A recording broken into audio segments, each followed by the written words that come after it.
You can say goodbye for now to indoor dining, along with trips to the gym or movie theaters. Those are just a few of the services being temporarily shut down in 3 of Ontario's coronavirus hotspots. The move comes as the province reports its highest number of daily COVID-19 infections so far.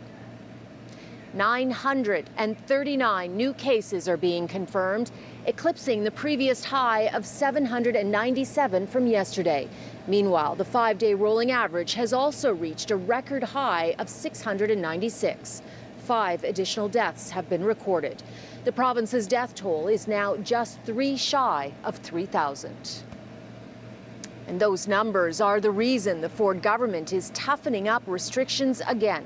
As of midnight, Toronto, Peel, and Ottawa are going into a modified stage 2 for at least the next 28 days.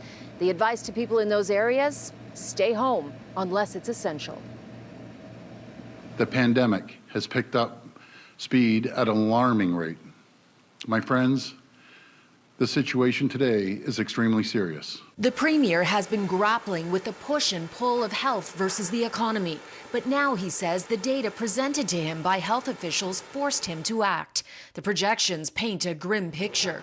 Rising infection rates, older people getting sick, hospitalizations up 250% over the past 3 weeks, with the potential for the pandemic to overwhelm ICUs the way it did in New York and Italy within the next few weeks, if not days. In all of our scenarios, we get into a area where we're compromising our intensive care units right now. Doctors, epidemiologists, the Ontario Hospital Association, and, as of a week ago, Toronto's Medical Officer of Health have all been calling for the Premier to take this action. But he held firm until now, as the government tried to grapple with an overwhelmed testing system. With all due respect, it seems like you were the last one to see this coming. Why has it taken so long to come to this realization?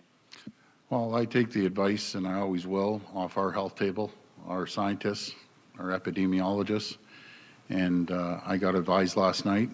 Here is what a modified stage 2 looks like. Schools and childcare centers will stay open, but as of tomorrow, no more indoor dining or drinks in restaurants, bars, and nightclubs. Indoor gyms and fitness centers, including yoga and dance studios, must close.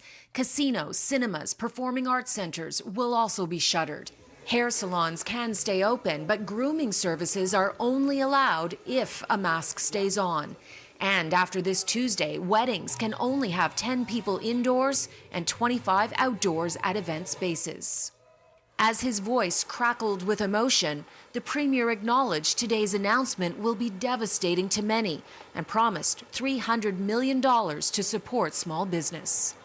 I can't stress this enough on how difficult, how painful it was to make this decision. My heart just breaks for these folks. The NDP accused the Premier of dithering. The Liberals say he should have acted weeks ago. The final message from Doug Ford, though, is Ontario has flattened the curve once, and it's not too late to turn this around. His Chief Medical Officer of Health offered a scolding to those who haven't been following the rules, saying these steps wouldn't have been necessary if they had.